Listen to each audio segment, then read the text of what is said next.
ഒരു സ്ത്രീ പുരുഷനാവലും ഒരു പുരുഷൻ സ്ത്രീയാവലും ഹറാമാണ്. എത്രത്തോളം ഹറാം എന്ന് വെച്ചാൽ ഇസ്ലാമിന്റെ കാഴ്ചപ്പാട് അതൊരു പൈശാചികതയാണെന്നുള്ളതാണ്. ലോകത്ത് ശൈത്താന്മാര് മനുഷ്യർക്ക് പരിചയപ്പെടുത്തി കൊടുത്ത ഒരു ഏർപ്പാടാണ് ട്രാൻസ്ജെൻഡറിങ്. വകദാലിക ജഅൽനാ ലികുല്ലി നബിയ്യിൻ അദുവ. എല്ലാ നബിമാർക്കും ഞാൻ ശത്രുക്കളെ നിശ്ചയിച്ചു. ശയാത്തീനൽ ഇൻസി വൽ ജിന്ന്, ജിന്നുകളിൽ നിന്നും മനുഷ്യരിൽ നിന്നുമുള്ള ശത്രുക്കളെ. യൂഹി ബഅദുഹും ഇലാ ബഅദ്, എന്നിട്ട് ഈ ശൈത്താന്മാരും മനുഷ്യന്മാരും കമ്മ്യൂണിക്കേഷൻ ചെയ്യുന്നു. കമ്മ്യൂണിക്കേഷൻ ചെയ്തിട്ട് ആശയവിനിമയം നടത്തിയിട്ട് അവര് ചില സിദ്ധാന്തങ്ങൾ സമൂഹത്തോട് പറയും. സുഖ്റുഫൽ ഖൗൽ, കേൾക്കുമ്പോൾ അതിമനോഹരമായ ക്യാച്ചിങ് സിദ്ധാന്തങ്ങൾ അവർ സമൂഹത്തിന്റെ മുമ്പിൽ പറയും. പക്ഷെ അത് ചതിയാണ് എന്ന് പരിശുദ്ധ ഖുർആൻ. 20-ാം നൂറ്റാണ്ടിലും 21-ാം നൂറ്റാണ്ടിലും മാത്രം, 70 കൊല്ലത്തിന്റെ ഇപ്പുറം മാത്രം മനുഷ്യ സമൂഹം കേട്ട, അതിനു മുമ്പ് ലോകത്തെ ഒരു മനുഷ്യനും കേൾക്കാത്ത സിദ്ധാന്തമാണ് ജെൻഡർ ന്യൂട്രാലിറ്റി എന്ന് പറയുന്ന ആർഗ്യുമെന്റ്. എന്നിട്ട് ന്യൂട്രൽ ജെൻഡർ ഒരു പരിധിയാകുമ്പോൾ ഒന്നുകിൽ ആണിലേക്കും അല്ലെങ്കിൽ പെണ്ണിലേക്കും ട്രാൻസ്ഫർ ചെയ്യുന്ന അതിഭീകരമായ കൃത്യം. ചെറിയ മാനസികമായ ഹോർമോണിന്റെ വ്യതിയാനം കൊണ്ട് ചിലപ്പോൾ ആൺകുട്ടികൾക്ക് ഫീമെയിൽ സിൻഡ്രോം ഉണ്ടാകും. പെൺകുട്ടികൾക്ക് ഹോർമോൺ വ്യതിയാനം കൊണ്ട് മെയിൽ സിൻഡ്രോംസും ഉണ്ടാകും. അത് തെറാപ്പി കൊണ്ട് മാറ്റാം, കൗൺസിലിംഗ് കൊണ്ട് മാറ്റാം, ഗ്രൂമിംഗ് കൊണ്ട് മാറ്റാം, ഇനി മാറ്റാതെയും ജീവിക്കാം. അതേസമയം ഈ ചെറിയൊരു ഇഷ്യൂവിന് ഒരു എൻഡോക്രൈനോളജി ഡോക്ടറെയും വേണ്ട, അതിനപ്പുറം ഒരു സൈക്കാട്രിസ്റ്റിനെയും പോയി കണ്ടാൽ തീരാവുന്ന ഒരു വിഷയത്തെ 10-12 മേജർ സർജറികൾ നടത്തിയിട്ടാണ് ജെൻഡർ മാറ്റുന്നത്. അപ്പൊ അതൊരു ട്രെൻഡായി മനസ്സിലാക്കേണ്ടതാണ്. 10-12 സർജറികൾ ഇന്നത്തെ ഒരു കോസ്റ്റ് വെച്ചാൽ 40-50 ലക്ഷം രൂപ ചെലവ്. എന്നാൽ പൂർണ്ണമായി മാറുമോ? ഒരു പെണ്ണ് ആണായാൽ സമൺ ഉണ്ടാവില്ല എന്ന് പറഞ്ഞാൽ ശുക്ലം ബീജം ഉണ്ടാവുന്നില്ല മീൻസ് ഉണ്ടാവൂല എന്നുള്ളതല്ല. നോർമലി ഇന്നത്തെ ശസ്ത്രക്രിയ നമ്മുടെ നാട്ടിൽ അവിടെ എത്തൂല എന്നൊന്നും പറയുന്നില്ല. ഓക്കെയാണ്, സയന്റിഫിക്കലി നടക്കും തന്നെയാണ്. ഇനി ഒരാൺ സ്ത്രീ ആയാൽ ഗർഭം ധരിക്കാനും നിലവിൽ പറ്റുന്നില്ല, മൂത്രയിക്കാൻ പോലും കഴിയുന്നില്ല എന്നുള്ളതാണ്. അവരൊക്കെ പിന്നീട് വന്നിട്ട് കുമ്പസരിക്കുന്നത്, വേദനിച്ചിട്ട് നിൽക്കാൻ കഴിയുന്നില്ല എന്നുള്ള അർത്ഥത്തിൽ. ഇപ്പൊ ഒരാവേശത്തിന് ചെയ്തിട്ട് പിന്നെ തിരിച്ചു വരാൻ പറ്റില്ലല്ലോ. ഇത്ര ഗൗരവമുള്ള വിഷയമാണ്. ഒരു പെണ്ണിന്റെ സ്ഥാനം ബ്രസ്റ്റ് കട്ട് ചെയ്യുന്നു. ഏതെങ്കിലും ഒരാളുടെ ഉള്ളിൽ ഈ തോന്നല് വേണ്ട, അതുകൊണ്ടാണ് ഈ സീരിയസ് ആയിട്ട് പറയുന്നത്. ബ്രസ്റ്റ് കട്ട് ചെയ്തിട്ട് ആണിന്റെ ഹോർമോൺ സ്വീകരിക്കുന്നു.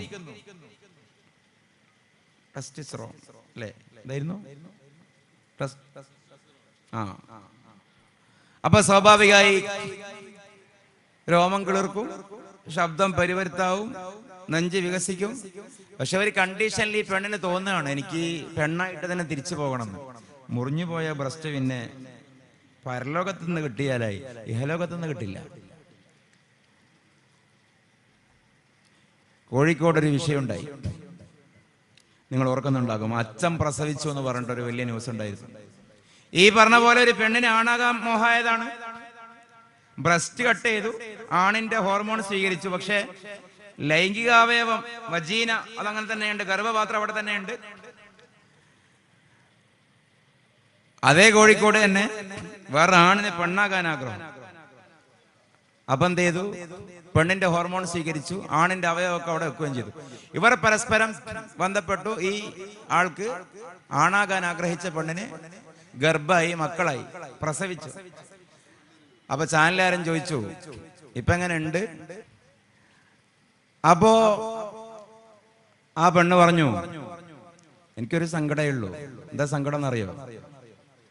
ഇനി ഞാൻ ഈ കുട്ടിക്ക് കുപ്പിപ്പാല് കൊടുക്കേണ്ടി വരുമല്ലോ, എന്റെ ബ്രസ്റ്റ് പോയല്ലോ.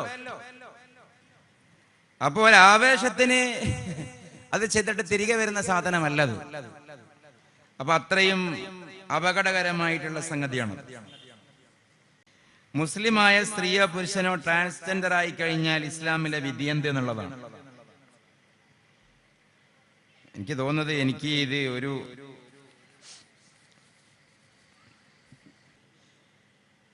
ട്രാൻസ്ജെൻഡർ ആയാൽ എന്ന് പറയുമ്പോൾ അവിടെ പല വിഷയമുണ്ട്. പൂർണ്ണമായി ആ വ്യക്തിയുടെ സ്വത്വം തന്നെ മാറിയാൽ, ഒരു മെയിൽ ഫീമെയിലായി ട്രാൻസ് വുമണായി, അല്ലെ ഒരു ഫീമെയിൽ മെയിലായി ട്രാൻസ് മാനായി, അത് പൂർണ്ണമായി മാറിയാൽ ഇസ്ലാമിലെ വിധി എന്താണ്? വൽ മുഅ്തബറു ഫിൽ മംസൂഹി ഇൻ ബുദ്ദിലത്ത് ദാതുഹു അൽ മംസൂഹു ഇലൈഹി. അതാണ് ഫിഖഹിന്റെ ഇബാറത്ത് തന്നെ. ട്രാൻസ് ജെൻഡർ പൂർണ്ണമായി സ്വത്തം മാറിയാൽ, ഇൻ ബുദ്ദിലത്ത് ദാതുഹു, ആണ് പെണ്ണായി, പെണ്ണ് ആണായി. അവിടെ അതിന് ഉദാഹരിച്ചത് കദമിൻ സാറ ലബന. തുഹ്ഫയിൽ ഇബാറത്ത് അങ്ങനെയാണ്. കദമിൻ സാറ ലബന, ഒരു പാല്, ഒരു രക്തം പാലാകുന്നത് പോലെ. രക്തം എന്ന് വേറെയാണ്, പാലെന്ന് വേറെയാണ്. ഇങ്ങനെ രണ്ട് ഐഡന്റിറ്റി ആകുന്ന അത്രയും വ്യത്യാസപ്പെട്ടാൽ അവിടെ പരിഗണന മംസൂഹ് ഇലൈഹി. ഇതാണ് ഇസ്ലാമിന്റെ നിയമം. അവിടെ ട്രാൻസ്ഫേർഡ് ജെൻഡർ ആണ് പരിഗണന. അപ്പൊ ആണ് പെണ്ണായി മാറിയാൽ പെണ്ണായി കൂട്ടണം, പെണ്ണ് ആണായി മാറിയാൽ ആണായി കൂട്ടണം. ഇത് മാത്രം പറയുമ്പോൾ ഒരു തെറ്റിദ്ധാരണ ഉണ്ടാകും. അതൊരു സ്വാഭാവികമായി നമുക്ക് അംഗീകരിക്കാൻ പറ്റുന്ന പ്രോസസ്സാണോ? അതുകൊണ്ടാണ് ഞാൻ പറഞ്ഞത്, അത് പറയുമ്പോൾ കുറച്ച് പറയേണ്ടി വരും. പക്ഷെ ഇത് മുഴുത്ത ഹറാമാണ്. അവയവദാനം ഇസ്ലാമിൽ റീജനറേറ്റ് ചെയ്യപ്പെടുന്ന അവയവങ്ങൾ ദാനം ചെയ്യാവുന്നതാണ്. കരള് മുറിച്ച് സ്വല്പം ഭാഗം പാർട്ട് കൊടുത്താലും റീജനറേഷൻ രണ്ടാമത് വരും. ബ്ലഡ്, രക്തത്തെ ഇസ്ലാം ഒരു അവയവമായിട്ടാണ് കാണുന്നത്. അല്ലെങ്കിൽ അവയവത്തെ രക്തമായിട്ടും കാണാം, തിരിച്ചും മറിച്ചും കാണാം. ബ്ലഡ് നമ്മൾ ദാനം ചെയ്താലും രണ്ടാമത് റീജനറേറ്റ് ചെയ്യപ്പെടുന്നുണ്ട്. അപ്പൊ അത് കൊടുക്കാം. അതേസമയം രണ്ടാമത് കൊടുത്താൽ പുതുതായി ഉൽപ്പാദിപ്പിക്കപ്പെടാത്ത അവയവങ്ങൾ, അതിന്റെ ഉടമസ്ഥതാവകാശം അള്ളാഹുവിനായതുകൊണ്ട് കൊടുക്കാൻ പാടില്ല.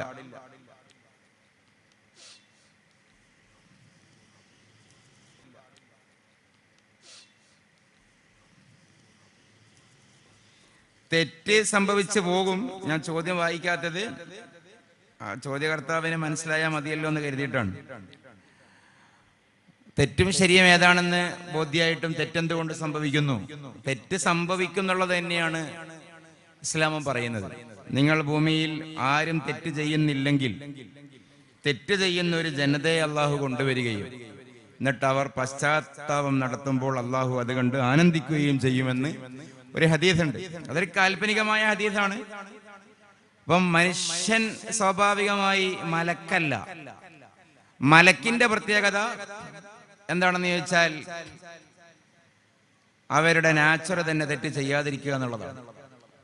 അമ്പിയാക്കളുടെ നാച്ചർ പാപസുരക്ഷിതരായിരിക്കുക, മഅ്സൂം എന്ന് പറയും. മലക്ക് മഹ്ഫൂൽ എന്ന് പറയും. മലക്ക് മത്ബൂആൻ, മത്ബൂഉൻ ബിൽ ഖൈർ, അവർ നന്മയെ ചെയ്യും. അമ്പിയാക്കന്മാർ മഅ്സൂം, തെറ്റ് ചെയ്യില്ല. അള്ളാഹുവിന്റെ ഔലിയാക്കൾ അവർ മഹ്ഫൂദീങ്ങളാണ്. തെറ്റ് ചെയ്യാൻ വിചാരിച്ചാലും അതിനുള്ള അവസരം നിഷേധിക്കപ്പെടും. സാധാരണക്കാരായ ആളുകൾ തീർച്ചയായും തെറ്റ് ചെയ്യുന്നല്ല, ചെയ്യുക എന്നുള്ളതാണ് സ്വാഭാവികത. അങ്ങനെയാകുമ്പോൾ തെറ്റ് ചെയ്യുന്നു, തൗബ ചെയ്യുന്നു, തെറ്റ് ചെയ്യുന്നു, തൗബ ചെയ്യുന്നു. ഈ ഒരു നാച്ചുറൽ ആയിരിക്കും. ബ്ലോക്ക് അൺബ്ലോക്ക് എന്ന് പറഞ്ഞല്ലോ. ഇനി ഞാനൊന്നും ചെയ്യില്ല എന്ന് കരുതും, 2 ആഴ്ച പിടിച്ചു നിൽക്കും, 40 ദിവസം പിടിച്ചു നിൽക്കും, ഒരു 6 മാസം പിടിച്ചു നിൽക്കും, പിന്നെയും തെറ്റ് സംഭവിച്ചു പോകും. അപ്പൊ അടുത്ത തൗബ. ഇങ്ങനെ നിരന്തരം തൗബ ചെയ്യുമ്പോൾ അതാണ് അതിന്റെ ഇസ്ലാമികമായ ഒരു കാഴ്ചപ്പാട്. ഒടുവിൽ പിശാച് തോറ്റുപോകുന്നതാണ്. പിശാചാണ് തെറ്റ് ചെയ്യിപ്പിക്കുന്നത്. പിശാചിൻ്റെതായ ഒരു ബുദ്ധി ഉണ്ടല്ലോ. ഇയാളെ കൊണ്ട് തെറ്റ് ചെയ്യിപ്പിച്ചാൽ ഫലത്തിൽ നമുക്ക് നാശാണ്. അരമണിക്കൂർ തെറ്റ് ചെയ്യും, 6 മാസം തൗബ ചെയ്യും, നമുക്ക് നഷ്ടമാണ്. ഇയാളെ ഇനി വടക്കാക്കാൻ നമ്മൾ വേക്കിൽ പോകണ്ടെന്ന് മനസ്സിലാക്കുകയും ആ ആൾ നന്മയിലേക്ക് വരികയും ചെയ്യും എന്നുള്ളതാണ്. അപ്പൊ തെറ്റ് ചെയ്തു പോയല്ലോ എന്ന് കരുതിയിട്ട് മനോരോഗിയാവേണ്ട, രോഗികളാവേണ്ട, ആത്മഹത്യാ പ്രവണത കാണിക്കേണ്ട ഒരു ആവശ്യമില്ല. അങ്ങനെയൊക്കെ ടെൻഡൻസികളുണ്ട്. പിന്നെ നമ്മളൊരു മോശക്കാരാണ് എന്ന് ചിന്തിക്കേണ്ട ആവശ്യമില്ല. എല്ലാം പുറത്തു തരുന്ന ഇസ്ലാമിലെ തൗബ, പാപിയുടെ തീർത്ഥയാത്രയായ തൗബ, അതിമനോഹരമായ ഒരു കൺസെപ്റ്റാണ്, ഒരു സങ്കല്പമാണ്. ആദിപാപ സങ്കല്പമൊന്നും പരിശുദ്ധ ഇസ്ലാമിലില്ല. 100 ആളെ കൊന്ന ആൾക്കും അള്ളാഹു തൗബ കൊടുത്തു എന്നൊക്കെ വലിയ വലിയ കഥകളിൽ നമ്മൾ കേൾക്കുന്നത് ആ ഒരു അർത്ഥത്തിലാണ്. അതായത് പുരുഷന് ഇദ്ദ വേണ്ടെന്ന് ചോദിച്ചാൽ അത് വേറെ ചർച്ചയിലേക്ക് സ്ലിപ്പാകും. ഒറ്റ വാക്കിനെ പറഞ്ഞാൽ പുരുഷന് ഒന്നിലേറെ വിവാഹം ചെയ്യാം. അപ്പൊ ഒരു ഭാര്യ മരിച്ച് 4 മാസവും 10 ദിവസവും ഇവിടെ ഇദ്ദയിലിരുന്നാൽ അടുത്ത ഭാര്യയും കുട്ടികളും എന്താകും എന്നുള്ളതാണ് അതിന്റെ ഒരു ഉത്തരം. അങ്ങനെയും സാധ്യതയുണ്ട്. ഒന്ന്, അപ്പോ പുരുഷന് ഇദ്ദ ഇല്ല. രണ്ടാമത്തേത്, ഈ പറഞ്ഞതുപോലെ ഞാൻ നേരത്തെ അത് കിവാമയെ വിശദീകരിച്ചു. പുരുഷന്റെ റെസ്പോൺസിബിലിറ്റിയാണ് മറ്റുള്ളവരെ പുലർത്തുക എന്നുള്ളത്, സ്ത്രീക്കില്ല. അപ്പൊ ഇനി ഭാര്യ മരിച്ചാലും മക്കളും കുടുംബവും കാര്യമൊക്കെ ബാക്കിയുണ്ട്, അവരെ പുലർത്തുക എന്നുള്ളതാണ്. പിന്നെ ആത്യന്തികമായി ഇസ്ലാമിലുള്ള എല്ലാ അമലുകളും തഅബ്ബുദി എന്ന് പറയും. തഅബ്ബുദി എന്ന് പറഞ്ഞാൽ ഇസ്ലാമിന്റെ നിയമം അതാണ്. അള്ളാഹു അങ്ങനെ നിയമമാക്കി എന്നുള്ളതാണ് അതിന്റെ കാരണം. അതുകൊണ്ടാണ് നമ്മൾ ചെയ്യുന്നത്. തീർച്ചയായും. അപ്പോ അതാണ് ആദ്യം നിങ്ങൾ പറയേണ്ടതിനും. അപ്പൊ ഞാൻ അങ്ങ് വാങ്ങുന്നു. സോറി, ഞാൻ ഓർത്തില്ല.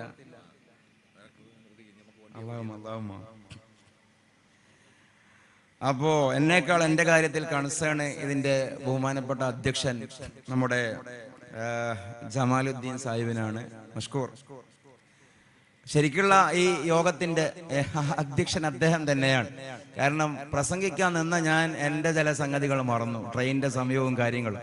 അദ്ദേഹം അത് കറക്റ്റ് ഓർത്ത് ഒരു പ്രാവശ്യം അദ്ദേഹം തിരുത്തി. പക്ഷെ എന്നിട്ടും അദ്ദേഹം രണ്ടാമതും തിരുത്തി.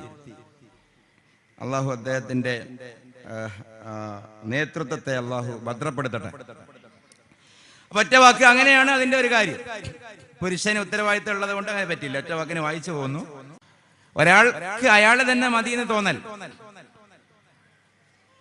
അത് സ്ത്രീ ആയാലും പുരുഷനായാലും, ഒരാൾക്ക് അയാൾ തന്നെ മതി എന്ന് തോന്നി തുടങ്ങിയാലുള്ള ശാരീരികവും മാനസികവുമായിട്ടുള്ള എല്ലാ അവസ്ഥയിലൂടെയും അയാൾ ജീവിക്കും.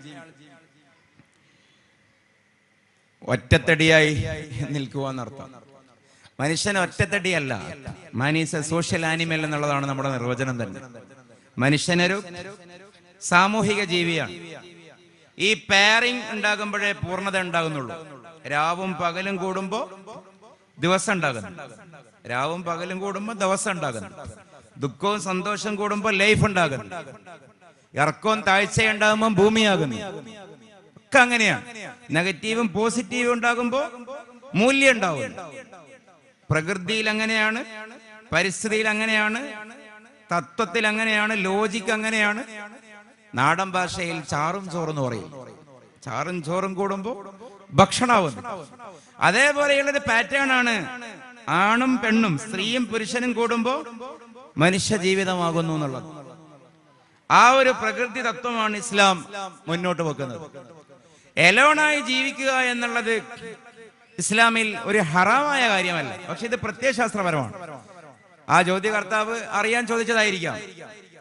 ഒരാൾ തീരുമാനിക്കുന്നതാണ് ഞാൻ സിംഗിൾ ആയിട്ടാണ് ജീവിക്കുന്നത്, വിഭാര്യനായി ജീവിക്കുന്നു എന്നൊരു പുരുഷൻ, ബാച്ചിലർ.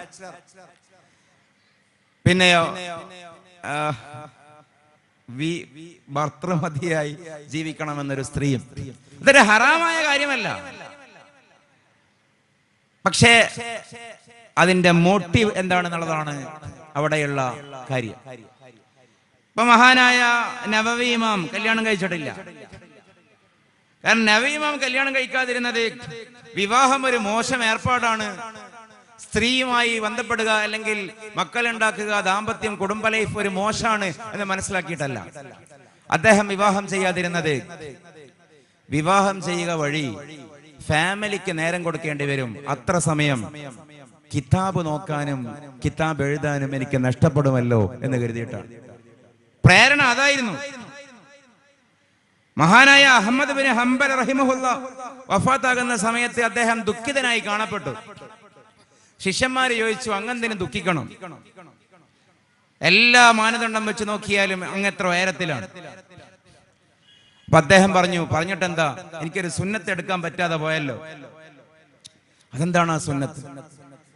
അദ്ദേഹം പറഞ്ഞു, ഹംബലി മദ്ഹബിന്റെ ഇമാം പറഞ്ഞു, റസൂലുള്ളാഹിന്റെ ഒരു സുന്നത്ത് എനിക്ക് എടുക്കാൻ കഴിഞ്ഞില്ല ലൈഫിൽ, ഞാൻ വിവാഹം ചെയ്തിട്ടില്ലല്ലോ.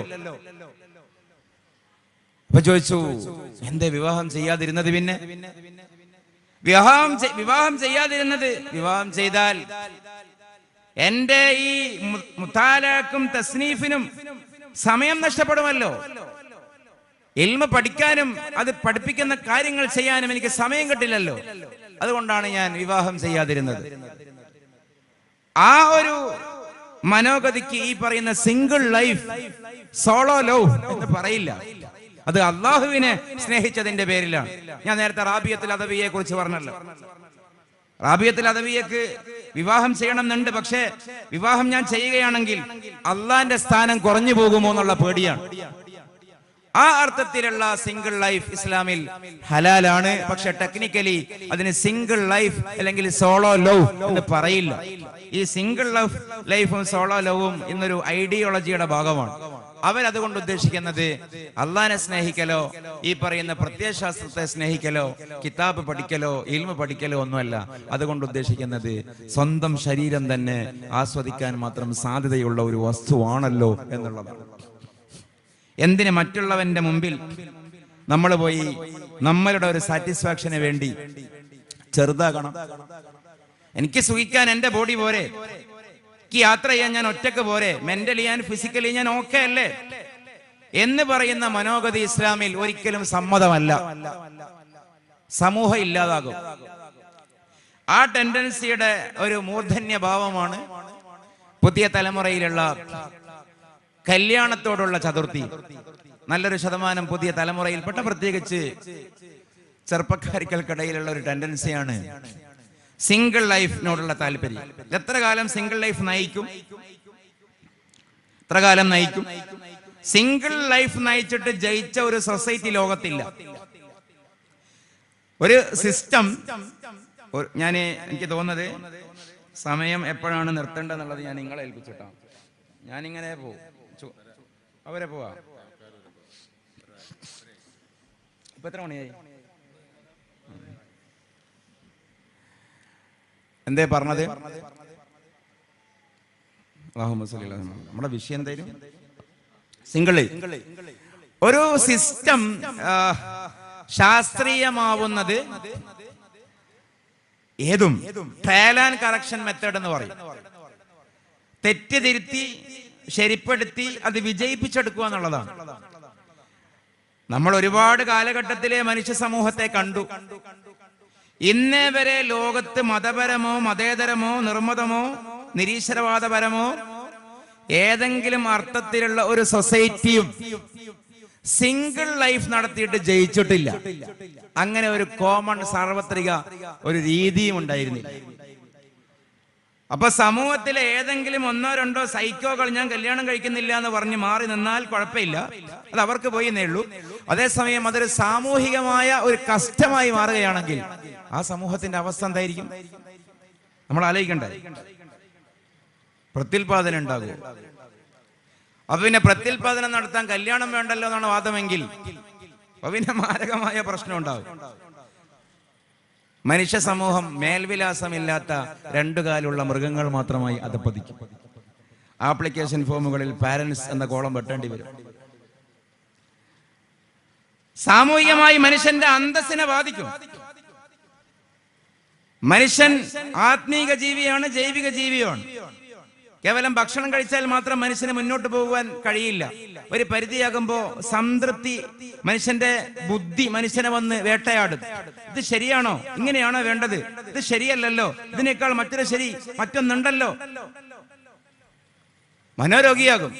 ഇതൊക്കെ ആയതുകൊണ്ടാണ് ലോകത്ത് ഒരു ജനതയും സിംഗിൾ ലൈഫ് നടത്തിയിട്ട് ജയിച്ചിട്ടില്ല, വിവാഹരഹിത ജീവിതം നടത്തിയിട്ട് ജയിച്ചിട്ടില്ല എന്നുള്ള നമ്മുടെ മുമ്പിലുള്ള ഒരു കറന്റ് യാഥാർത്ഥ്യമാണ്. ലോകത്തൊരു സമൂഹമില്ല. മാത്രമല്ല, ഞാൻ ആ വിഷയം തന്നെ പറഞ്ഞ നേരം കളയുകയല്ല. ഇപ്പൊ പല ഈ വെസ്റ്റേൺ സെക്കുലർ രാജ്യങ്ങളിൽ കല്യാണം മാരേജ് രണ്ടാം ഘട്ടത്തിലും ഇതിലൊരു വേർഡ് കൂടിയുണ്ട്, ലിവിങ് ടുഗദർ. ലിവിങ് ടുഗദർ ഒന്നാം ഘട്ടത്തിലുമാണ്. പക്ഷെ നമ്മൾ ഈ ലോകത്തെ ഈ സെലിബ്രിറ്റികൾ സ്പോർട്സ് മേഖലയിലും സിനിമാ മേഖലയിലൊക്കെയുള്ള, ഞാൻ പേര് പറയുന്നില്ല, നിങ്ങൾക്കൊക്കെ അറിയാം, ആ സെലിബ്രിറ്റീസിന്റെ ഒക്കെ ലൈഫ് നോക്കിയാൽ എല്ലാ ആണുങ്ങളാണെങ്കിൽ ഗേൾ ഫ്രണ്ട് ഉണ്ടാകും, സ്ത്രീകളാണെങ്കിൽ ബോയ് ഫ്രണ്ട് ഉണ്ടാകും, ഒന്നല്ല പലതുണ്ടാകും. ഈ പലരുടെ കൂടെയും ഡേറ്റിംഗ് നടത്തും, അല്ലെ ലിവിങ് ടുഗദർ നടത്തും. എന്നിട്ട് കൂടുതൽ കംഫർട്ടായ ഒന്നുമായി വിവാഹം ചെയ്യും. വിവാഹം ചെയ്യാതിരിക്കുന്നില്ല.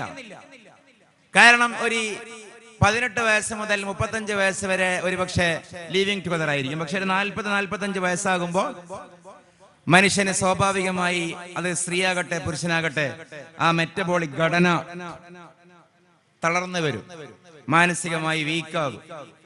ആരെങ്കിലും ഒന്ന് താങ്ങണം, തലോടണം, പരിചരിക്കണം, ഒറ്റപ്പെട്ടു പോകുമോ എന്നുള്ള പേടി തോന്നും.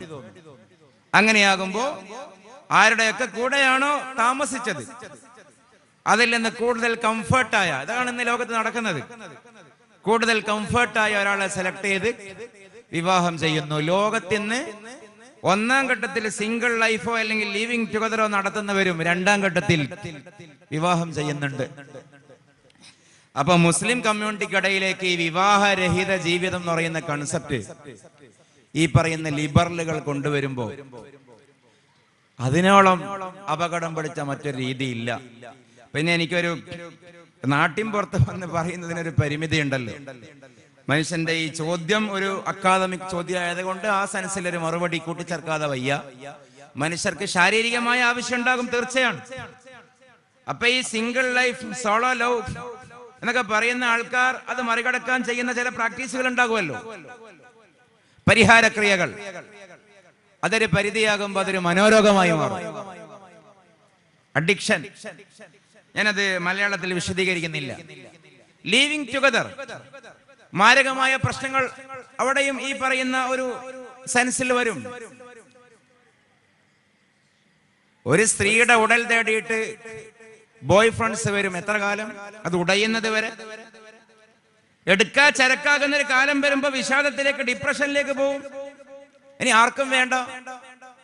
പണ്ട് മുത്തിന് പോയതാണ്, ഇപ്പൊ മുതിരക്ക് പോലും പോകുന്നില്ല. ഞങ്ങളുടെ നാട്ടിലൊരു പ്രയോഗമുണ്ട്, മുത്തിന് പോയിരുന്നത് ഇപ്പോ മുത്താരിക്കാണ് പോകുന്നത്. ആദ്യം ഡിമാൻഡ് ഉണ്ടായിരുന്നു, ഇപ്പൊ ഡിമാൻഡ് ഇല്ല. ഇതൊക്കെ ഞാൻ എന്റെ ഒരു ഊഹാപോഹമല്ല, ഹൈപ്പോത്തറ്റിക്കലായി പറയല്ല, ലോകത്ത് നടന്നുകൊണ്ടിരിക്കുന്ന സംഗതികളാണ്. അപ്പൊ വിവാഹം ഇസ്ലാമിൽ സുന്നത്തായ അമലാണ്. റസൂലുള്ളാഹി സ്വല്ലല്ലാഹി അലൈഹി വസല്ലമക്ക് ഇഷ്ടപ്പെട്ട അമലാണ്. ഏതെങ്കിലും സഹോദരനോ സഹോദരിയോ എനിക്ക് വിവാഹം വേണ്ട എന്ന് ഞാൻ നേരത്തെ പറഞ്ഞ അർത്ഥത്തിലല്ലാതെ, അള്ളാഹിനെ സ്നേഹിച്ച അർത്ഥത്തിലല്ലാതെ, ഈ പറയുന്ന അന്തം കെട്ട അജ്ഞതയുടെ ഉടമസ്ഥരായ ആധുനികതയുടെ വക്താക്കൾ പറയുന്നത് കേട്ട് പറയുന്ന ഒരു രീതി ഉണ്ടെങ്കിൽ എന്റെ വിനീതമായ അഭിപ്രായത്തിൽ അത് അള്ളാഹുവിനും റസൂലിനും എതിരായിട്ടുള്ള പരാമർശമാണ്. റസൂലിന്റെ ഏറ്റവും പ്രിയപ്പെട്ട സുന്നത്തിൽ ഒന്നാണ് നിക്കാഹ്. നിക്കാഹ് ജീവിതത്തിൽ നമ്മുടെ ലൈഫിൽ നമ്മൾ ചെയ്യണം, അധികം താമസിക്കാതെ ചെയ്യണം. ഗവൺമെന്റ് പറയുമ്പോ ഒരു കാര്യം കൂടി പറയട്ടെ, നമ്മുടെ നാട്ടിൽ 18 വയസ്സാണ് നിയമം. എന്തേ പെൺകുട്ടികളെ 18-ൽ കെട്ടിച്ചാൽ എന്തേ പ്രശ്നം? 18-ാം വയസ്സിൽ പെൺകുട്ടികൾക്ക് വഴങ്ങിയാലും പ്രശ്നമൊന്നും ഇല്ലല്ലോ. എല്ലാ പെൺകുട്ടികളും വെയിറ്റിംഗിലാണ്. 25, 26, 28 ഞങ്ങളുടെ നാട്ടിൽ ആൺകുട്ടികൾക്ക് പെണ്ണ് കിട്ടാനില്ല. അതുകൊണ്ട് ഞാൻ അവർക്ക് വേണ്ടി വക്കാലത്ത് പറയുകയല്ല. കല്യാണം കഴിക്കുക വഴി പെൺകുട്ടികൾക്കൊന്നും നഷ്ടപ്പെടുന്നില്ല, തെറ്റിദ്ധാരണയാണ്. ഭർത്താക്കന്മാര് പഠിപ്പിക്കണം,